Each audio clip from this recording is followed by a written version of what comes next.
dahulu. Mari kita berdoa. Bapa kami yang berada dalam kerajaan surga, kami sungguh bersyukur untuk anugerah yang Tuhan berikan bagi kami.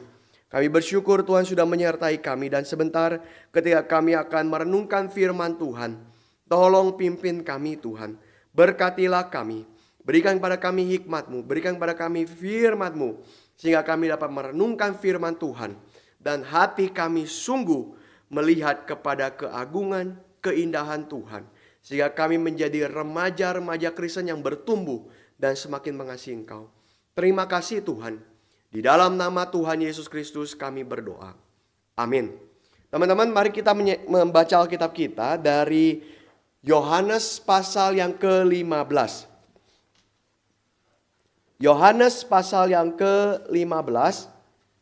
Kita akan membaca ayat yang ke-12 sampai ayat yang ke-14. Yohanes pasal yang ke-15, kita membaca ayat yang ke-12 sampai ayat yang ke-14. Ya, sudah temukan semua? Ayat 12 sampai 14 Yohanes 15. Ya, kita akan membacanya bersama-sama. Siap ya, semua baca Alkitabnya. Yohanes 15 ayat 12 sampai 14. Ya. 1, 2, 3. Ya. Inilah perintahku, yaitu supaya kamu saling mengasihi, seperti aku telah mengasihi kamu. Tidak ada kasih yang lebih besar daripada kasih seorang yang memberikan nyawanya untuk sahabat-sahabatnya. Kamu adalah sahabatku, jikalau kamu berbuat apa yang kuperintahkan kepadamu. Kita lihat ya, kamu adalah sahabatku jika kamu melakukan apa yang kuperintahkan kepadamu, berbuat apa yang kuperintahkan kepadamu. Teman-teman sekalian, kalau kita melihat ya, kenapa Tuhan Yesus memakai istilah sahabat? Kenapa? Karena di dalam kehidupan Tuhan Yesus, karena di dalam firman Tuhan, di dalam zamannya waktu itu, saudara kita tahu bahwa sahabat itu adalah satu hal yang sangat penting. Punya sahabat itu sangat penting. Kenapa penting? Karena ketika kita punya sahabat, ada orang-orang yang mengatakan, oh kita punya sahabat, kita bisa membangun kerjasama. Sehingga kita bisa membentuk satu lingkungan masyarakat, satu lingkungan hidup yang lebih baik. Kenapa bisa demikian? Karena ketika kita punya sahabat, maka kita punya orang yang bisa kita percaya. Dan di dalam kepercayaan itu, kita bisa menjalankan hidup dengan baik. Teman-teman sekalian, kita kalau mau hidup, kita mesti saling percaya orang kan. Kalau kita nggak percaya siapapun, gimana kita bisa tenang menjalani hidup? Gak mungkin. Kita akan gelisah. Kita ketemu orang, curiga.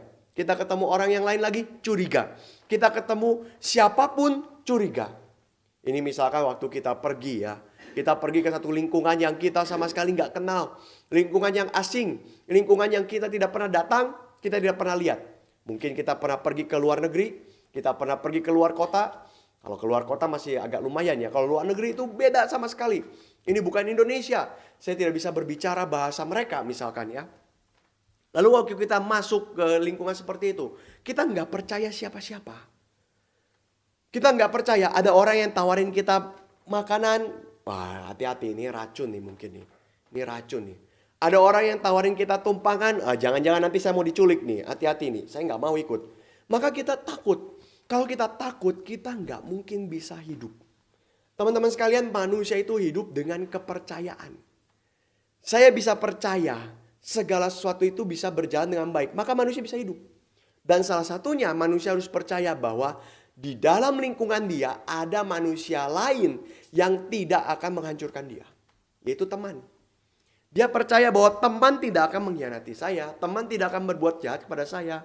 Kita datang ke sekolah. Waktu kita diajar oleh guru di sekolah, saya percaya bahwa guru tidak akan menyesatkan saya. Ya, maka waktu kita melihat guru sudah mulai ngajar aneh-aneh gitu ya.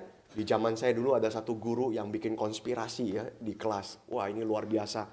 Konspirasinya sampai membuka pikiran kita seolah-olah negara barat semua jahat. TV itu jahat. Kenapa? Karena ini konspirasi. Kalian nggak tahu TV itu hanya membodohi kalian dan sebagainya. Wah, dia mengatakan itu dengan jelas. Bahkan dia bilang, Taman Eden itu ada di Indonesia.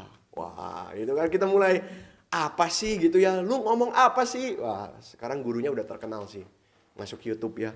Tapi saya nggak ngomong itu siapa. Nah, dia memberikan konspirasi seperti itu. Akhirnya apa? Kita setiap kali datang itu guru, dia ngomong apapun kita nggak percaya. Dan kalau kita udah nggak percaya sama guru, apakah kita bisa eh, menjalankan kelas itu dengan baik, dengan kondusif? Enggak. Kita udah nggak percaya dia ngomong apa, kita ngobrol sendiri. Ya.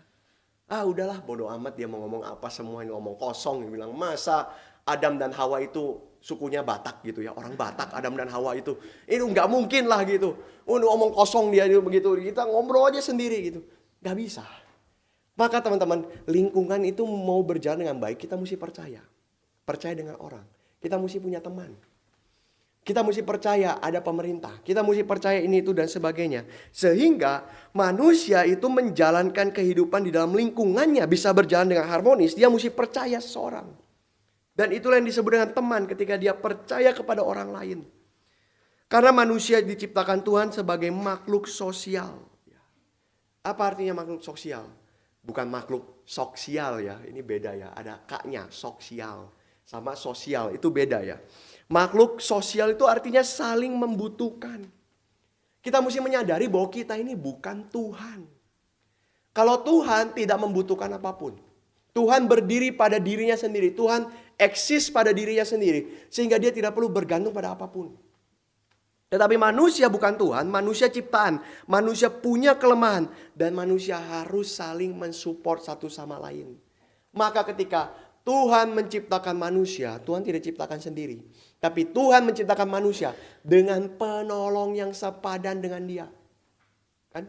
Jelas dikatakan penolong yang sepadan. Bukan perongrong ya, tapi penolong. Karena manusia itu perlu ditolong. Manusia itu perlu disupport satu sama lain ya. Maka itu kita melihat penting kita memiliki teman.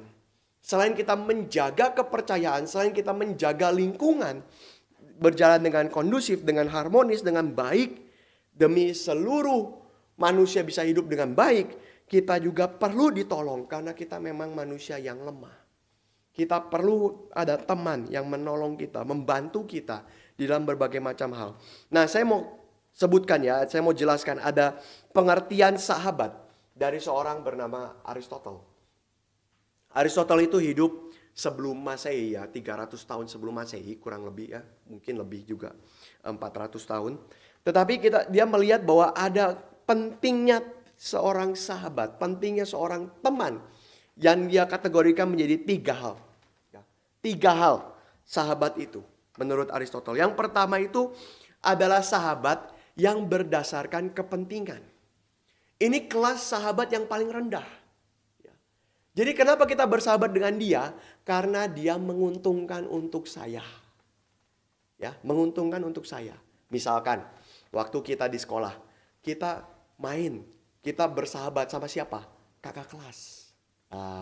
Kakak kelas ya, kita main sama kakak kelas, diajak kemana, ayo kita bareng-bareng ikut dan sebagainya. Kenapa kita mau bersahabat sama kakak kelas? Mungkin karena ada kepentingan. Kalau saya nggak ikut kelompok dia, saya akan dikucilkan oleh teman-teman saya. Tapi kalau saya ikut kelompok dia ya, jalan itu bareng-bareng gitu ya di sekolah itu. Ya jalan gitu ya, ini kakak kelas semua jalan. Kita satu nyempil di tengah gitu ya, jalan ikutan gitu. Wah kayaknya kebanggaan gitu ya. Kayaknya teman-teman kelas itu semua langsung, wah ini orang gak bisa disentuh nih, hati-hati nih. Karena dia diproteksi oleh kakak kelas, misalkan begitu ya. Nah kita jadi sahabat kenapa? Bukan karena ada hal yang lain, tapi saya perlu dia. Saya perlu dia untuk kepentingan saya. Saya perlu dia untuk jalankan keinginan saya. Maka kadang-kadang kalau teman itu kan tiba-tiba bisa jadi sahabat musiman ya. Dadakan tiba-tiba jadi sahabat gitu. Hey bro, apa kabar? Kondisi lu gimana? Bagus gak? Oh iya, kamu sehat. Kamu udah makan belum? Wah itu kan. Padahal kita tadinya gak pernah deket sama dia. Kita satu kelas sama dia, tapi kita gak pernah deket sama dia. Tapi gimana kondisinya? Oh iya nih, mau gak gua traktir? Ayo gua kasih ya. Lu mau jajan apa? Ayo kita ke kantin, jajan. Gua traktir lu, ini itu dan sebagainya. Ujung-ujungnya apa? Buatin PR gua dong. Tolong ya, buatin ya. Gua gak ngerti. Dulu itu waktu saya sekolah ya, Di kelas saya itu cuma ada 20-an orang, gak banyak ya kelasnya. Dan di kelas itu tuh ada spesialisasinya. Ya. Jadi kalau misalkan pelajaran apa? Matematika, oh pasti si A. Kita taunya si A, ini yang paling jago, ini dewa matematika. Ya, si A. Karena waktu dia SMP, dia sudah kerjain matematika untuk anak kuliahan, kalkulus. Wah, dewa udah, dewa. Terus kalau biologi, si B dewanya. Dewa biologi si B, ada apapun kasih ke si B gitu ya. Sampai akhirnya apa? Setiap kali mau ujian, kita punya guru-guru kecil. Jadi kita orang udah pada pulang semuanya, guru-guru ya udah selesai ngajar, udah jamnya pulang sekolah. Kita belum pulang, kita masih ngumpul. Kenapa? Karena ujian besok apa? Matematika. Si A ngajar di depan. Oh ngajar gini. Oh iya gimana. Ini tugasnya gimana? Ini tugasnya. Oh gini. Oh ini jawabnya gimana? Gini. Semua dikerjain sama si A. Kalau biologi dikerjain sama B. Jadi dia yang ngajar ya. Oh biologi itu mesti gini. Oh gitu. Yang cilaka apa? Dia salah ngajar. Begitu salah ngajar, ujian jeblok semua, ya kan? Karena dia salah ngajar gitu. Tapi kita lihat ya, wah kenapa ya saya bersahabat sama dia? Karena saya ini nggak bisa matematika. Tapi dia pintar matematika dan saya perlu dia. Maka itu yang pertama Aristotle katakan. Kita bersahabat karena kita punya kepentingan. Yang kedua adalah yang lebih naik dari itu. Kita bersahabat karena kita punya kesenangan yang sama. Misalkan apa? Hobinya sama. Dulu saya punya teman ya, yang hobi koleksi diecast. Gak tahu sekarang masih ada gak ya diecast itu. Hot Wheels yang kayak gitu-gitu lah ya. Dia punya koleksi itu ya, sampai satu dinding kamar dia itu isinya diecast semua. Wah isinya mobil-mobilan kecil-kecil, dari mobil-mobil yang kita lihat gitu ya, sampai mobil-mobil gak jelas gitu yang bentuknya apaan sih, banyak gede banget. Semua ada gitu ya. Diecast itu semua ngumpul gitu. Terus dia temenan sama siapa? Sama sesama hobi diecast. Sampai kayak ada kelompoknya sendiri gitu ya. Wah ini kelompok. Begitu mereka pergi ke mall misalkan lagi jalan-jalan gitu ya. Ada promo diecast. Oh itu gak pulang tuh. Langsung semua bruk ke situ. Oh dilihat ini gini. Kenapa? Kesenangannya sama. Kesenangannya sama. Sehingga apa? Mereka ketawa bareng-bareng. Mereka ngobrol segala hal. Nyambung. Karena sama senangnya. Coba dibandingkan dengan orang yang gak suka diecast. Gak suka diecast. Saya saat itu juga waktu itu saya gak suka yang kayak gitu-gitu. Saya lihat ya oke lah mobil kecil, mobil mini gitu ya. Tapi gak sampai kayak wah this is my precious gitu ya. Gak sampai gitu. Ini oke lah mobil kecil. Jadi begitu ngomong sama orang tuh. Ini nanti bisa begini, dia produksinya begini dan sebagainya. Apaan sih gitu ya. Gak nyambung gitu. Maka kalau kita menjadi sahabat karena kesenangan itu bertahan lebih panjang. Lebih panjang. Kenapa? Karena kita punya hobi yang sama. Punya kesenangan yang sama. Punya interest yang sama. Sehingga kita sama-sama menjalankan hobi itu. Sama-sama menjalankan interest itu. Ini yang membuat di sekolah kadang ada geng-gengan gitu ya. Geng yang satu dengan geng yang lain beda. Geng yang satu hobinya main apa gitu ya. Saya nggak tahu. Kalian ada hobi koleksi juga nggak? Atau sekarang hobinya main apa? Mobile Legend. Main Mobile Legend terus di satu geng gitu ya. Kemana-mana pergi bertiga aja terus gitu ya. Karena sukanya Mobile Legend gitu ya. Nah maka itu yang kedua ya. Itu lebih bertahan panjang. Lebih bertahan panjang. Tetapi persahabatan seperti itu bukan persahabatan yang paling panjang bertahan. Bukan persahabatan yang paling baik. Karena ada persahabatan jenis yang ketiga. Jenis yang ketiga itu terjadi kenapa? Karena saling mengadmire, saling menghormati satu sama lain karena kebajikan masing-masing. Jadi apa? Kita bersahabat kenapa? Berdasarkan kebajikan. Berdasarkan kebaikan. Aristotle mengatakan ini yang paling tinggi. Karena kalau kita bersahabat karena interest kita hilang, kita nggak jadi teman. Ya, banyak terjadi. Kita nggak jadi teman lagi dalam arti kita nggak lagi ngapet terus gitu, nggak lagi ya. Kalau udah naik kelas gitu ya, beda kelasnya, kita ketemu orang lain juga nggak jadi sahabat lagi. Kalau kepentingan sama, kepentingan pun kita bisa nggak jadi sahabat lagi kalau kepentingannya sudah tidak ada. Tapi Aristotle mengatakan kalau kebajikan tidak, ini akan bertahan terus Panjang sekali. Kenapa? Karena ketika kita meng-admire seseorang, wow, dia orangnya baik sekali. Maka kita bersahabat dengan dia karena dia baik sekali. Kebaikan itu kan tidak gampang hilang. Karakter manusia itu kan tidak gampang berubah. Sehingga dia tetap punya kebaikan, dia tetap menjalankan hidupnya seperti itu, maka tetap terjadi persahabatan. Ya. Saling meng-admire, saling menghormati, saling menghargai satu sama lain. Karena dia punya kebaikan tertentu. Dia orangnya jujur banget. Maka wah, saya senang. Saya kalau cerita sama dia ya, saya senang karena dia bisa ngomong jujur sama saya. Atau dia orangnya adalah kalau saya cerita sama dia nggak mungkin bocor gitu ya. Kadang-kadang kan kalau kita cerita ada yang bocor ya, bocor-bocor. Mulai dari bocor tipis gitu ya, bocor tipis dikit-dikit gitu ya, bocornya gitu. Sampai yang bocornya bener-bener jebol langsung gitu ya. Diomongin sedikit, dipancing dikit langsung, oh iya dia mah begini-begini. Ah itu temannya nggak baik gitu ya. Tapi dia enggak, dia baik sekali. Dia tidak pernah bocorkan apapun, silence gitu ya. Seperti para politisi kalau ditanya ya. Menurut Bapak ini bagaimana? Ya nanti kita lihat aja ya. Nanti kita lihat. Jawabannya selalu kayak gitu ya. Sehingga ini jadi sahabat saya karena dia begitu baik. Maka Aristoteles mengatakan ada 3 jenis sahabat. Satu keinginan. Satu kepentingan. Kedua kesenangan. Ketiga karena kebajikan. Tetapi teman-teman, saya mau kita sama-sama pikirkan lebih lanjut ya. Apakah hal ini benar-benar mungkin terjadi? Aristoteles mengatakan persahabatan itu perlu ada nilai yang mengikat. Ada komitmen saling menghargai. Dan kalau itu terjadi dalam hidup manusia, maka terjadi pertemanan, terjadi persahabatan yang baik. Tapi pertanyaannya adalah, apakah betul-betul hal itu mengikat manusia di dalam pertemanan, sehingga terjadi satu relasi persahabatan yang langgeng, yang lama? Jawabannya tidak. Jawabannya tidak. Kenapa? Karena Aristoteles lupa satu fakta bahwa manusia sudah berdosa. Ingat ya, manusia itu sudah berdosa. Dan kalau manusia berdosa, apa efeknya? Apa dampaknya? Dampaknya adalah manusia akan dipenuhi oleh ketakutan untuk melihat kepada orang lain. Kalau kita melihat apa yang terjadi dengan Adam dan Hawa, dia begitu jatuh dalam dosa, dia langsung menutup dirinya. Dia begitu jatuh dalam dosa, dia langsung berusaha mengamankan dirinya sendiri. Dia waktu jatuh dalam dosa, dia menyalahkan istrinya. Menyalahkan Hawa. Dia menutup dirinya cari keamanan. Dan dia menyalahkan yang lain.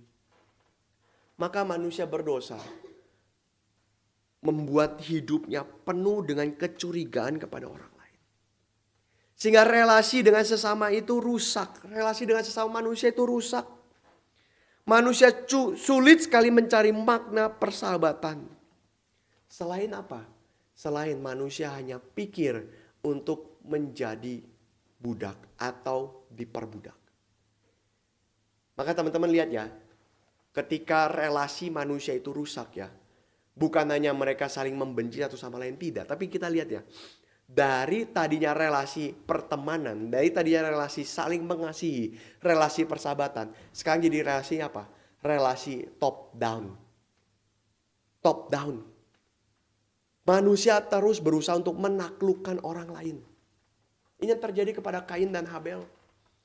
Habel padahal adiknya.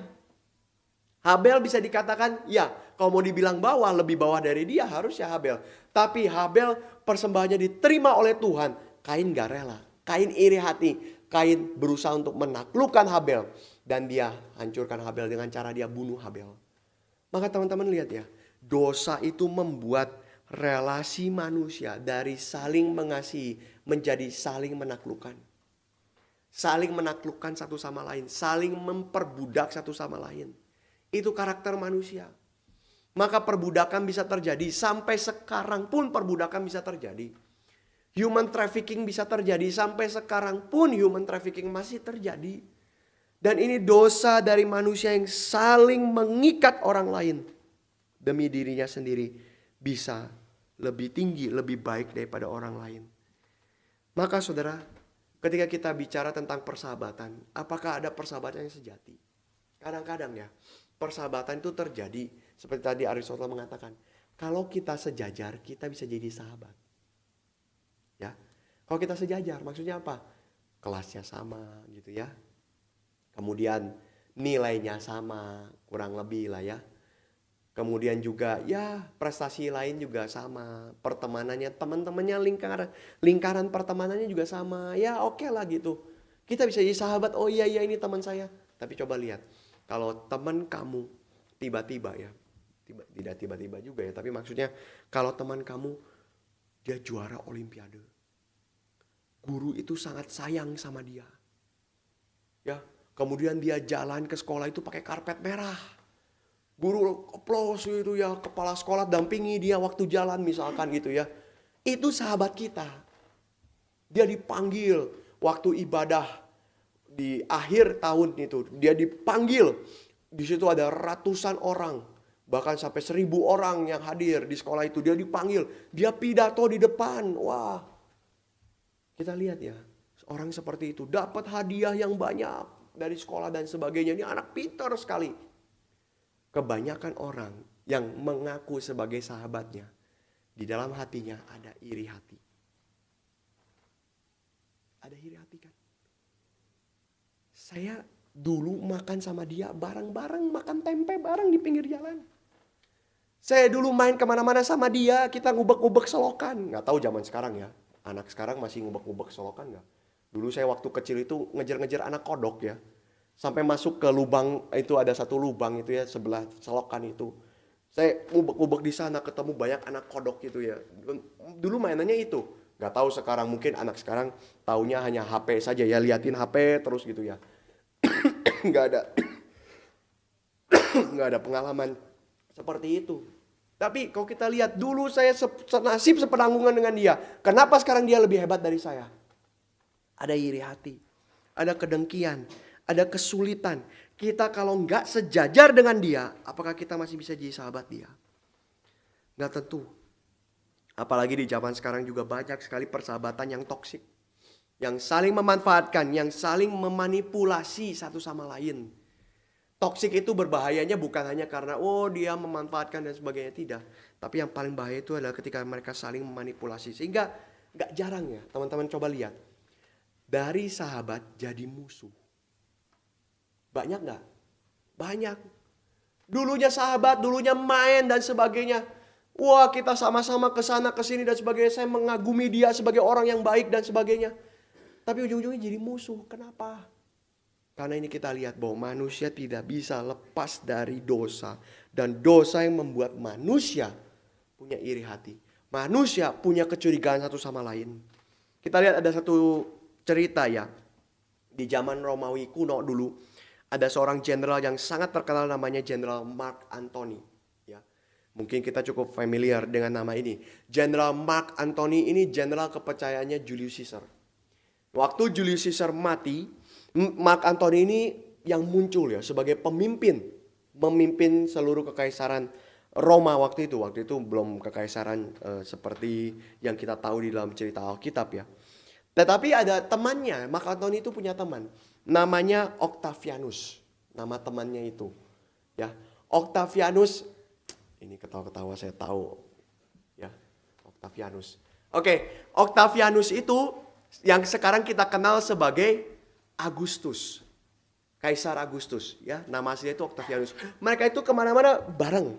Mereka sahabatan. Mereka perang sama-sama, ya saling menaklukkan musuh. Sehingga dua-duanya bisa memenangkan pertempuran. Ini sahabat sangat dekat, sahabat sangat karib.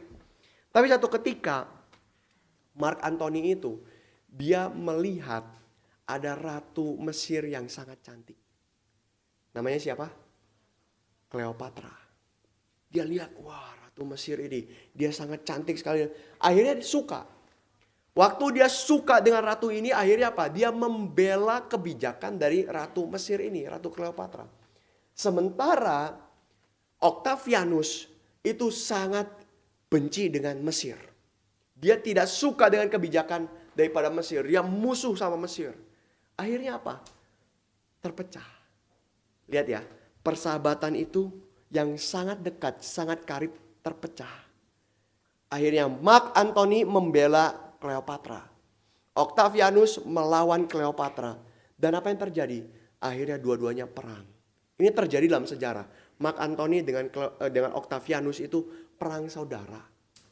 Sama-sama Romawi, sama-sama sahabat. Sama-sama sahabat. Tapi ujungnya bisa perang. Kenapa? Karena ada perbedaan. Kita nggak bisa menyangkali ini teman-teman sekalian. Sebagaimanapun kita bersahabat dengan orang, dosa itu yang membuat kita saling curiga terhadap perbedaan satu sama lain. Sehingga kita tidak bisa menjamin keutuhan relasi kasih. Tidak bisa menjamin kita bisa punya sahabat yang akan menolong kita terus. Punya teman yang akan membantu kita terus. Punya orang yang bisa mendukung kita terus. Tidak. Maka teman-teman sekalian kalau kita lihat, kenapa kalau begitu Tuhan Yesus mengatakan pakai istilah sahabat. Kenapa? Kalian adalah sahabat-sahabatku. Kenapa? Bukankah sahabat itu bisa kita tahu bisa terpecah? Sahabat itu bisa saling menyerang. Sahabat itu bisa saling memusuhi. Sahabat itu bisa saling bertengkar. Lebih besar daripada satu sama lain yang tidak saling kenal. Kenapa Tuhan Yesus pakai istilah sahabat? Karena Tuhan Yesus mau merubah makna sahabat itu. Merubah. Tuhan Yesus merubah semua itu dengan mengatakan bahwa dia sahabat kita. Maksudnya apa? Kita lihat ya, ada 3 hal lagi yang kita bisa renungkan. Maksudnya apa? Pertama adalah dia sahabat kita. Berarti apa? Kita bukan budaknya dia. Ini dikatakan di dalam Yohanes 15. Kita bukan budaknya dia, kita sahabatnya dia. Apa bedanya sahabat dengan budak? Sahabat adalah orang yang akan diterima oleh sahabatnya. Ketika sahabat itu datang, dia tidak akan buang muka. Dia akan memeluk sahabatnya itu dan mengatakan, kamu dari mana? Saya rindu untuk ketemu dengan kamu. Ini seorang sahabat. Penerimanya luar biasa sampai muncul rindu untuk sahabatnya. Seperti Daud dan Yonatan yang mereka langsung berpelukan. Daud dan Yonatan begitu saling mengasihi satu sama lain. Sebagai sahabat ya, bukan sebagai homo. Bukan sebagai LGBT, tidak. Hati-hati ya, di zaman sekarang ini belum ngawurnya luar biasa. Yonatan sama Daud itu homo. Enggak, enak aja. Kurang ajar. Enggak. Mereka sahabat yang sangat dekat, sahabat yang sangat karib. Sehingga mereka bisa saling mengasihi satu sama lain. Ada penerimaan di sana. Dan Kristus mengatakan bahwa Allah pun menerima kita sebagai seorang sahabat. Allah pun menerima kita sebagai seorang sahabat. Karena Kristus mati buat kita. Karena Kristus mengampuni dosa kita. Teman-teman perhatikannya, tanpa ini dosa kita tidak bisa selesai. Tanpa ini kita akan terus curiga kepada Tuhan. Meskipun Kristus mengatakan aku sahabatmu, tetapi manusia akan mengatakan tunggu dulu. Ini sifat manusia yang berdosa. Tetapi Kristus yang mengampuni dosa kita, menebus dosa kita, membuat kita diterima oleh Bapa di surga. Sehingga kita menjadi sahabat-sahabat daripada Kristus. Ini yang membedakan kita dengan budak. Budak itu apa? Budak itu tidak diinginkan. Kenapa orang bisa punya budak? Karena kepepet. Dia perlu mengerjakan ladangnya.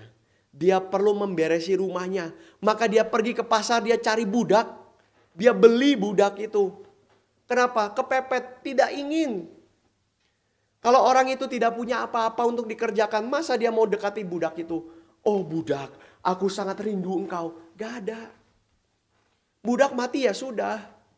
Budak ada nggak terlalu masalah. Tapi sahabat beda. Maka inilah yang Yesus katakan. Teman-teman sekalian, kita menjadi sahabat, kita diterima oleh Bapa. Kita diterima oleh Allah. Kita tidak lagi ditolak. Sehingga apa? Hal ini membuat kita tidak lagi menjadi manusia yang mudah curiga. Saya tidak mengatakan bahwa curiga itu sepenuhnya salah, bukan ya. Kita kalau ada orang asing tiba-tiba datang gitu ya. Nih saya kasih kamu ini, mau gak kamu ikut saya gitu, kayak anak kecil gitu ya. Saya kasih kamu permen, mau gak ikut saya? Tidak perlu negative thinking sama orang. Tidak perlu curiga sama orang. Mungkin dia memang baik sama saya. Oke, saya mau ikut. Enggak ya. Enggak seperti itu. Nanti ujung-ujungnya kita diculik sama orang. Enggak begitu. Memang curiga itu ada. Karena kita menyadari bahwa manusia ini, dunia ini berdosa. maka manusia bisa curiga. Tetapi saudara sekalian, yang saya maksudkan adalah kita tidak mudah menjadi orang yang curigaan. Dalam arti kita tidak mudah menjadi orang yang proteksi diri kita sendiri. Pentingkan diri kita sendiri. Pentingkan keinginan kita sendiri. Karena kita apa? Sudah diterima oleh Bapa. Ini satu hal yang sangat penting dalam hidup manusia. Dan kita sudah mengalaminya. Hal yang kedua, kita bisa lihat juga teman-teman sekalian, bahwa kita bukan hanya diterima, kita dikasihi. Ada orang-orang yang bisa menerima kita, tetapi orang itu juga tidak terlalu peduli kita. Oke, kamu jadi teman, tapi tidak sampai diperhatikan, tidak sampai dipelihara, enggak. Oke, kamu jadi teman, enggak apa-apa. Tapi Tuhan Yesus tidak mengatakan, kamu jadi teman enggak apa-apa. Tapi kita hidup masing-masing ya, kita hidup sendiri-sendiri. Tidak.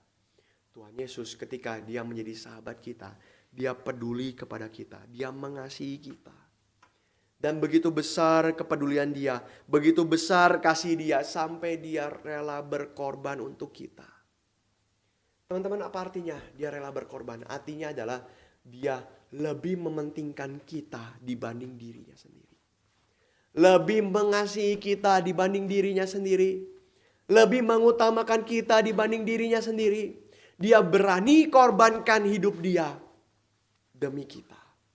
Dan itulah sahabat-sahabat yang, itulah Tuhan Yesus yang mengasihi sahabat-sahabatnya. Teman-teman sekalian, waktu kita punya sahabat gitu ya, apakah kita bisa berani untuk berkorban bagi dia mereka? Maka ini menjadi fondasi kita, teman-teman sekalian, waktu kita mengasihi, waktu kita bersahabat dengan orang. Fondasi yang beda dari orang lain. Karena orang lain di dalam dunia ini mengajarkan persahabatan dari faktor eksternal. Faktor eksternal itu apa? Karena dia punya sesuatu. Dia punya kebajikan. Dia punya kepentingan yang sama. Dia punya selera yang sama. Semua dunia ini mengajarkan persahabatan dari faktor eksternal. Di mana faktor itu kalau tidak ada, jangan ngomong teman sama saya. Jangan ngomong teman.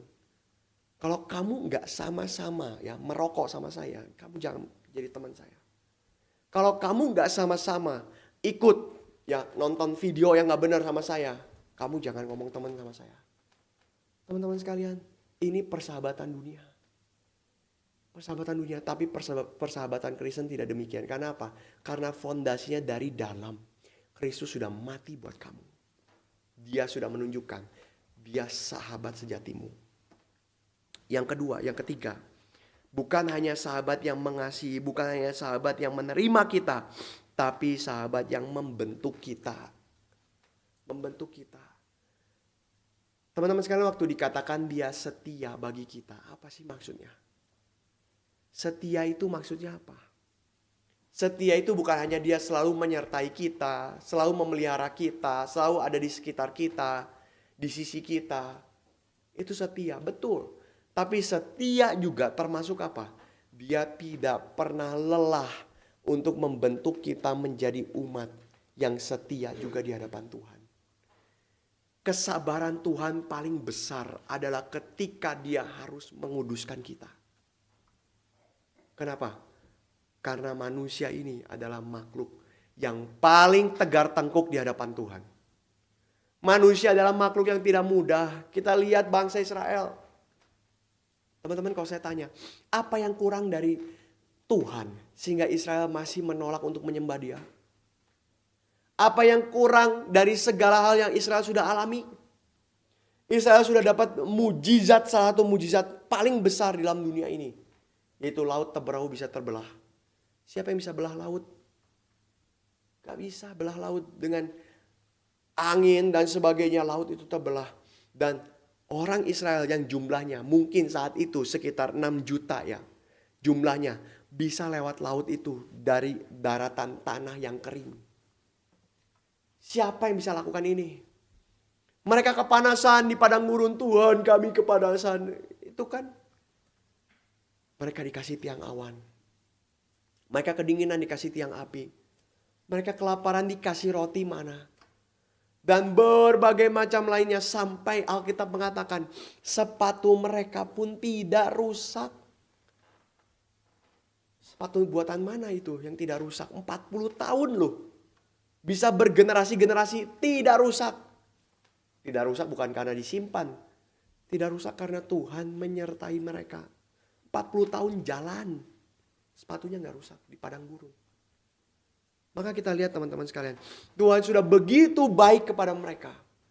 Tuhan sudah begitu mengasihi mereka. Tapi berhenti sampai situ saja? Tidak. Tuhan tetap membentuk mereka menjadi orang yang setia. Maka waktu mereka menolak Tuhan, waktu mereka menyembah berhala, Tuhan sakit hati. Kenapa sakit hati? Karena mereka menolak pembentukan dari Tuhan. Kalau Tuhan mengatakan saya mengasihi engkau hanya sebatas mengasihi, ya sudah Tuhan kasih aja makanan, kasih aja minuman, kasih aja semua yang Israel mau. Terserah mereka mau taat Tuhan atau tidak. Tapi Tuhan tidak bilang itu. Tuhan mengeluarkan Israel dari Mesir. Kenapa? Kenapa Tuhan mengeluarkan Israel dari Mesir? Alkitab katakan, supaya mereka bisa beribadah kepada Tuhan. Beribadah. Dibentuk Tuhan. Menyembah Tuhan.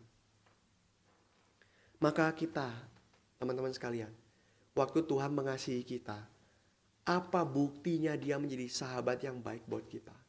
Dia mengutus Roh Kudus buat kita. Dia mengutus Roh Kudus. Perikop ini belum jauh dari perikop di mana Tuhan Yesus berbicara tentang Roh Kudus. Tuhan utus Roh Kudus.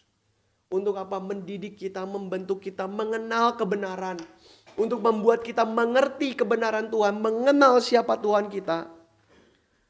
Maka ini yang menjadi landasan relasi kita dipulihkan dengan Allah. Ini yang menjadi landasan kita menjalani hidup bersama-sama dengan Tuhan. Dan ini yang menjadi landasan pengharapan kita ke depan. Bahwa Tuhan tidak mungkin gagal menjadi sahabat kita. Karena Tuhan memberikan Roh Kudus-Nya yang tidak akan meninggalkan kita. Roh Kudus yang tidak akan meninggalkan kita. Maka teman-teman sekalian, ini sahabat sejati. Saudara. Sahabat sejati berasal daripada Tuhan saja. Dan Tuhan Yesus sudah menunjukkan itu. Sehingga dia mengatakan, kamu sahabat-sahabatku. Aku mau mati buat kamu. Aku mau membentuk kamu untuk ikut kepada Tuhan.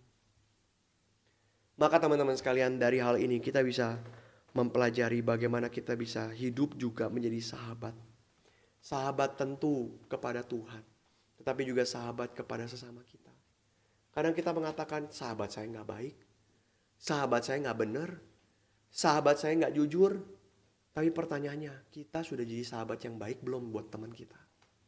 Kita sudah jadi sahabat yang jujur belum buat teman kita?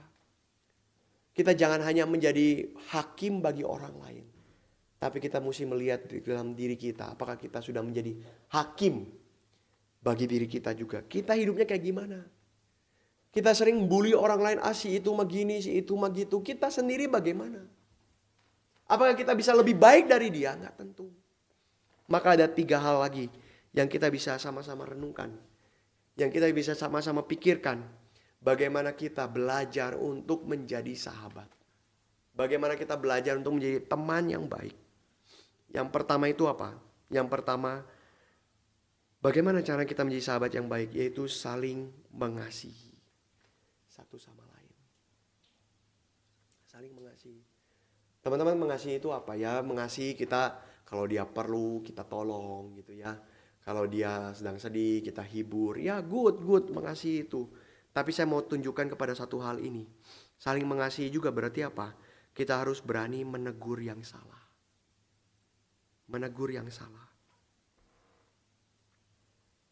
Di dalam Yohanes 15 ayat 14 dikatakan, jikalau kamu adalah sahabat-sahabatku, apa tandanya kamu sahabatku?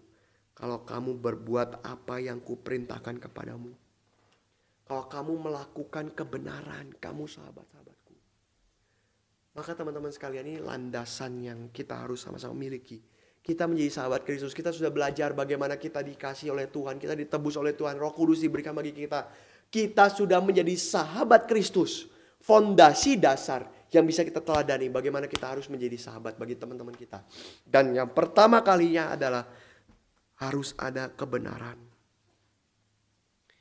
Amsal 27 ayat 17 mengatakan, besi menajamkan besi, manusia menajamkan sahabatnya. menajamkan sesamanya. Teman-teman, kalau kita sedang berteman dengan teman kita, kemudian ada perbedaan pendapat, itu nggak masalah. Sekali lagi ya, jangan jadi orang yang cepat kesinggung dengan perbedaan pendapat. Jangan. Wah, dia mah ngomongnya kayak begitu. Wah, udahlah, saya nggak mau temenan lagi sama dia. Kenapa sih dia kayak begitu? Jangan. Perbedaan pendapat itu wajar. Karena kita manusia. Kita terbatas, kita pribadi yang berbeda-beda, kita latar belakang beda-beda, hidup beda-beda dan sebagainya. Kita punya perbedaan pendapat tidak masalah. Tapi yang jelas apa? Perbedaan pendapat itu akan semakin mempertajam kita. Akan semakin mengasah kita untuk hidup lebih baik ke depan. Maka ini ya, kalau kamu mengasihi sahabatmu, kamu akan membentuk dia menjadi pribadi yang lebih baik. Bukan menjerumuskan dia. Kalau kamu mengasihi sahabatmu, kamu tidak akan mengatakan, udahlah gak apa-apa lah dia mau ngerokok, mau narkoba, mau apa, terserah dia lah, mau hidup seks bebas, terserah dia. Saya gak peduli, yang penting saya bisa baik-baik sama dia. Yang penting relasi saya gak putus sama dia. Enggak.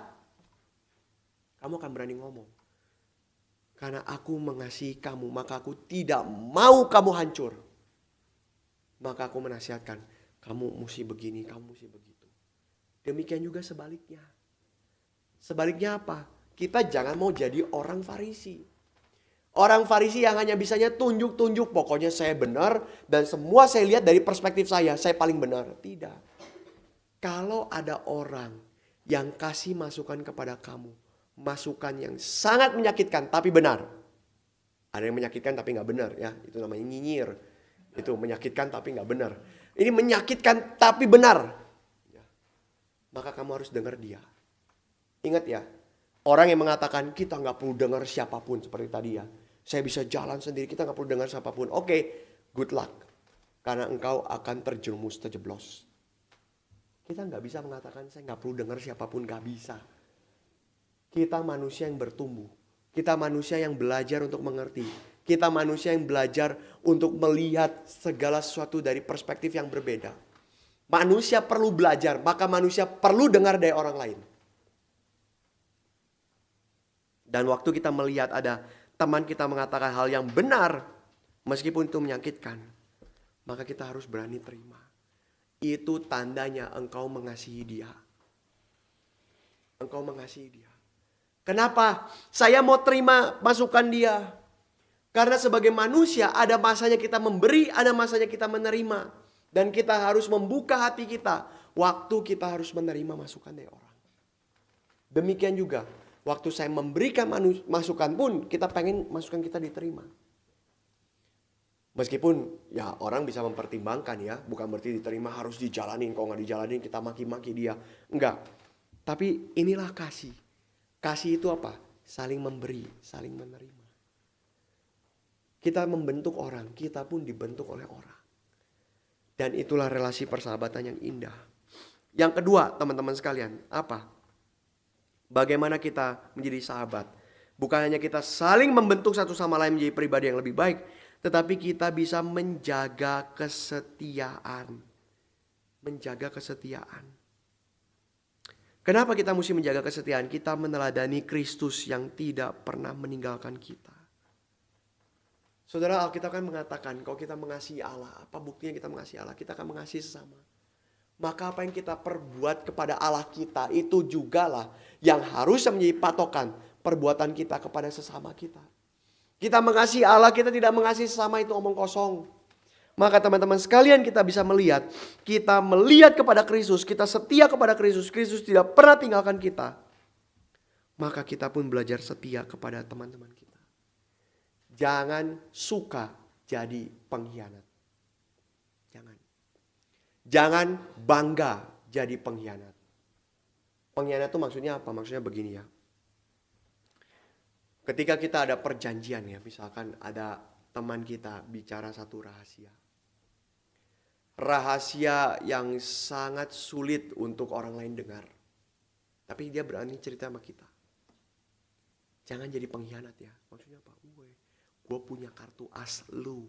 Ya. Lu macam-macam sama gue buka nih kartu as. Itu penjahat. Itu penjahat. Itu nggak benar ya. Ada orang yang karakternya begini, dia senang dengerin orang lain. Kenapa?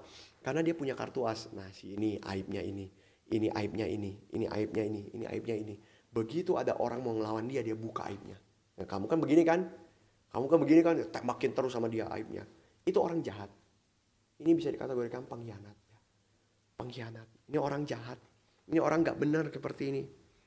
Maka di dalam Amsal ya, kita lihat lagi di Amsal. Amsal 25 ayat 19. Kepercayaan kepada orang yang tidak dapat dipercaya pada waktu kesusahan adalah seperti gigi yang patah. Gigi yang patah dan kaki yang keseleo. Siapa di sini pernah kakinya keseleo? Pernah? Pernah ya? Mau lagi? Mau lagi? Kalau mau saya bisa bantu. Selewain ya. Mau lagi? Gak ada yang mau lagi. Siapa yang pernah di sini giginya patah? Pernah gak? Dulu saya waktu kecil ini sampai sekarang ya, gigi saya patah di sini. Setiap dokter gigi lihat gigi saya pasti selalu nawarin, mau gak dibenerin? Mau gak dibenerin? Saya benerin ya. Saya bilang enggak. Jadi ciri khas lumayan ya, ada bolong di sini satu. Tapi gigi patah itu nggak enak, nggak seneng.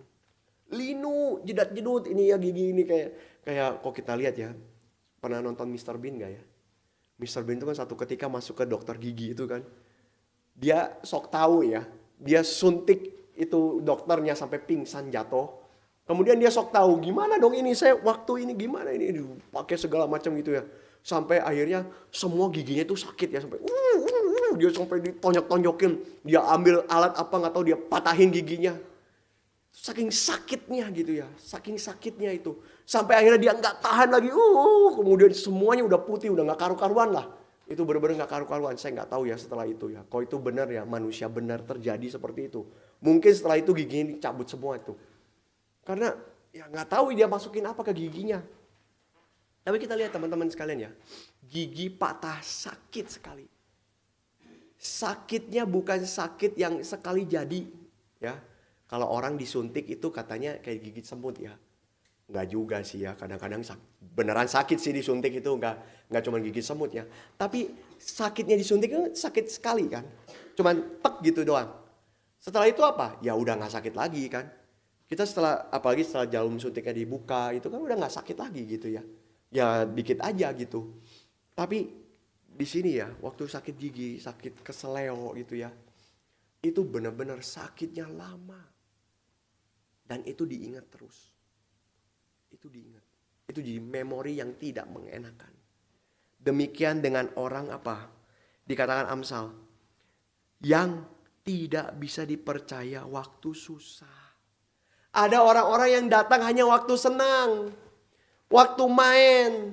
Waktu punya uang. Waktu pesta. Oh kita ketemu. Kita jadi sahabat. Waktu susah semua orang pergi. Semua orang meninggalkan. Gak ada yang peduli. Dunia ini kejam. Kita harus menjalani dunia ini survival of the fittest. Pokoknya yang paling kuat yang menang. Kamu lemah. Kamu di bawah. Tapi teman-teman sekalian. Tuhan Yesus mengajarkan apa? Kita mesti jaga kesetiaan. Jaga kesetiaan. Kesetiaan itu artinya apa? Begitu temanmu senang, kamu bisa temani.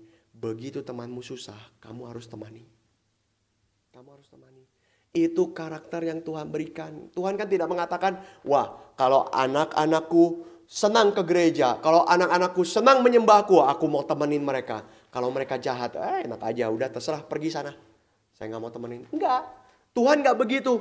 Tuhan tetap menemani. Meskipun Israel jahat. Meskipun Israel tidak taat Tuhan. Tuhan tetap menemani Israel. Tuhan tidak tinggalkan Israel. Maka sekarang pertanyaannya. Kalau kita menyembah Allah seperti itu. Kalau kita menyembah Kristus. Yang tidak pernah tinggalkan kita. Kenapa kita bisa tega menjadi pengkhianat. Bagi teman-teman kita. Kenapa kita bisa tega menjadi orang yang suka loncat-loncat. Loncat-loncat bukan kayak pocong loncat-loncat ya. Tapi loncat-loncat maksudnya temenan sama si ini. Si ini begini-begini loncat lagi. Temenan sama si ini begini loncat lagi. Cari lagi. Kita betul mesti selektif cari teman. Amsal mengatakan apa? Kalau kamu gagal cari teman, kamu akan hidupmu seumur hidup akan hancur. Kalau kamu salah cari teman, salah cari teman, betul. Tapi sisi yang lain, kita mesti lihat, kita pun harus jadi teman yang baik buat orang. Dan itu yang harus dilakukan oleh orang Kristen. Sehingga orang Kristen tuh bisa jadi kesaksian. Kenapa? Dari hal ini.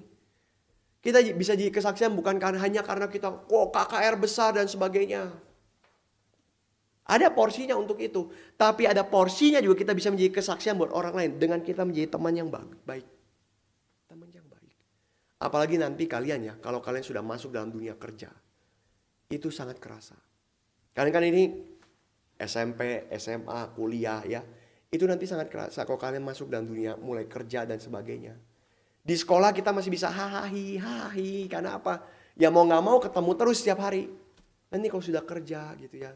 Sudah mulai jarang ketemu dan sebagainya. Kesetiaan akan diuji oleh waktu. Akan diuji oleh waktu. Dan bagaimana kita bisa setia?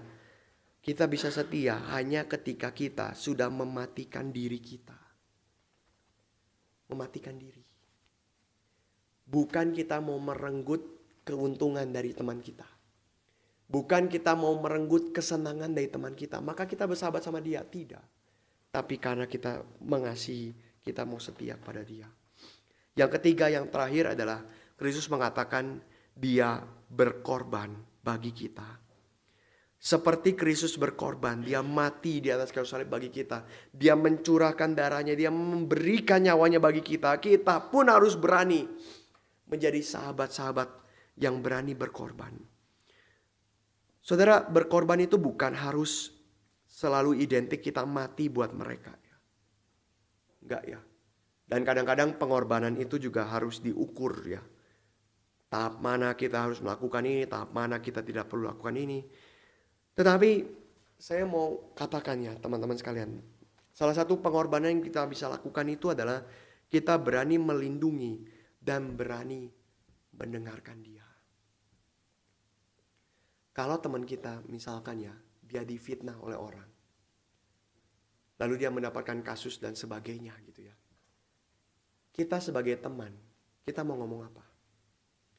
Ada orang datang, kamu kan temenan sama dia kan? Kamu tahu nggak dia begini dan sebagainya. Kita sebagai teman mau ngomong apa? Kita mau ngomong apa? Banyak orang yang tidak sadar atau sadar pun di belakang dari orang itu dia ngejelekin orang itu. Oh ya, dia memang begitu. Saya tahu kok dia begitu. Wah, ini bukan orang yang berani melindungi. Orang yang berani melindungi bukan.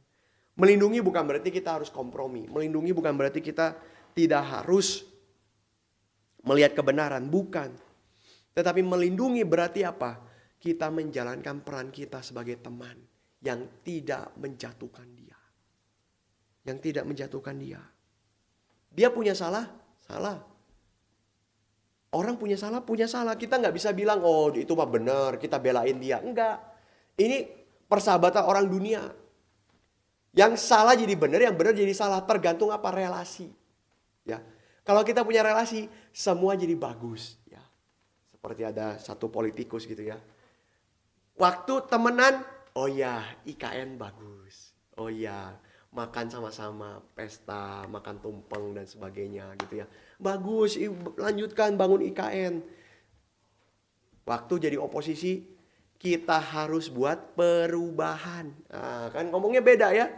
Jadi temen makan aja gini. Wah tapi udah beda langsung ngomong. Kita harus buat perubahan. Nah itu melanggar alam. Itu merusak itu kebudayaan di sana. Warga lokal gak diperdulikan. Wah ini begitu. Kita harus buat perubahan. Nah, ini pengkhianat ini. Ini orang kayak gini gak benar ini. Hidupnya gak benar orang seperti ini. Ya, maka kita harus bisa menjadi orang yang mau berkorban buat orang lain. Dan salah satu pengorbanan yang berat ya buat kita, salah satunya apa? Kita nggak usah bicara nyawa dulu ya. Kita bicara satu hal ini. Mendengarkan mereka waktu mereka mengeluh. Bisa nggak? Nggak gampang loh. Apalagi ngeluhnya banyak banget. Kan kadang-kadang orang kalau ngeluh itu kan bukan sedikit-sedikit ya. Saya sakit hati sama dia karena dia pukul saya. Nggak begitu kan? Orang ngeluh kan, saya sakit hati sama dia. Kenapa dia pukul saya? Dia begini, begitu. Dia kurang ajar. Dia bener-bener. Padahal saya sudah baik sama dia. Wah, langsung banyak kan? Dengerin orang. Dia lagi ngeluh, dia lagi susah. Gampang nggak? Kadang-kadang kita cuma pengen, aduh saya ini temenan sama kamu ini ya. Saya bukan mau dengerin beginian. Saya ini temenan sama kamu ya. Karena kita pengen main sama-sama misalkan ya. Tapi salah satu bagian dari berkorban itu adalah kesabaran. Kesabaran untuk mendampingi, kesabaran untuk mendengarkan. Amsal 17 ayat 17 mengatakan, seorang sahabat menaruh kasih setiap waktu. Bukan menaruh kasih hanya waktu senang. Bukan menaruh kasih hanya waktu bahagia. Setiap waktu. Dan menjadi saudara dalam apa? Kesukaran. Waktu dia curhat, emang kita gak punya masalah? Kadang-kadang orang curhat itu kan seolah-olah dunia akan runtuh saat itu juga gitu ya. Kita lagi punya masalah, kita baru dimarahin orang dan sebagainya. Kita dengar lagi dia, wah si ini begitu. Wah ini hati itu ya, apa ya? Saya gak tahu bahasa Indonesia ya. Empet gitu ya. Empet itu apa ya? Kayak udah enak gitu, kayak udah, aduh. Saya masalah juga. Gak kalah banyak masalah saya sama kamu juga gak kalah banyak. Tapi bisa gak kita bersabar? Kita punya compassion sama orang. Dan kita dengarkan dia bicara. Tidak harus selalu kita yang menggurui dia. Karena seringkali orang itu ya, waktu sedang berkeluh kesah, dia hanya pengen didengarkan. Bukan diajarin. Kita lihat seperti orang-orang ya, para orang-orang sahabat-sahabatnya Ayub. Itu Ayub sampai bilang ya ini penghibur sialan. Kenapa dibilang penghibur sialan? Karena apa? Saya lagi susah, saya mau ngomong, dia ngomong terus. Ngomong terus, Ayub kamu nih dikutuk sama Tuhan, kurang ajar gitu ya. Kamu dikutuk sama Tuhan, kamu dosa sama Tuhan. Kamu pasti ada buat salah, ayo keluargamu berdosa kan, kamu ngaku sama Tuhan. Waduh, itu benar-benar sampai Ayub bilang kalian penghibur sialan. Apakah kita mau jadi penghibur sialan? Seperti teman-temannya Ayub. Maka kita lihat ya teman-teman sekalian ya. Jadilah sahabat-sahabat, jadilah teman yang baik. Di usia kalian saat ini, jangan pikirin pacaran dulu. Jangan pikirin dekat sama orang dulu. Jangan pikirin mengurung diri dulu. Ya, geng-gengan dan sebagainya, jangan. Cari teman sebanyak-banyaknya. Dan belajarlah jadi teman yang baik. Ini usia kalian. Nanti ada masanya di mana kalian mulai masuk usia mulai cari pasangan. Ada masanya di mana kalian mulai masuk usia geng kalian mulai terbentuk gitu ya. Mulai orang lingkarannya itu lagi gitu. Ada masanya, tapi bukan sekarang. Bukan di usia kalian. Di usia kalian sekarang cari teman sebanyak-banyaknya. Maka kalau kalian main ya, jangan main sama teman-teman itu lagi. Coba buka ya, lihat ke yang lain gitu ya. Ke yang lain maksudnya teman-teman yang lain gitu. Kelas yang lain, ada komunitas yang lain. Coba masuk. Coba bergaul, ada organisasi. Banyak organisasi biasanya SMP SMA ini. Ada OSIS, ada apa gitu ya. Coba masuk, coba bergaul. Buka persahabatan sebesar-besarnya. Karena itu akan membentuk kalian. Dan di sanalah kalian bisa menjadi saksi Tuhan yang hidup. Waktu kalian menjadi sahabat yang baik bagi teman-teman kalian. Amin. Mari kita berdoa.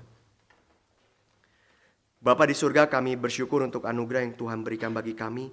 Dan tolonglah kami Tuhan menjadi sahabat-sahabat yang baik bagi teman-teman kami. Kami bisa saling mengasihi, kami bisa hidup dalam kesetiaan dan hidup dalam kebenaran. Sehingga kami tidak menjadi teman yang saling menjerumuskan, tapi kami menjadi teman yang saling mengasihi, saling menguatkan, saling membentuk satu sama lain. Terima kasih Tuhan untuk anugerah-Mu. Kami berdoa menyerahkan semua ke dalam tangan Tuhan. Di dalam nama Tuhan Yesus Kristus kami berdoa. Amin.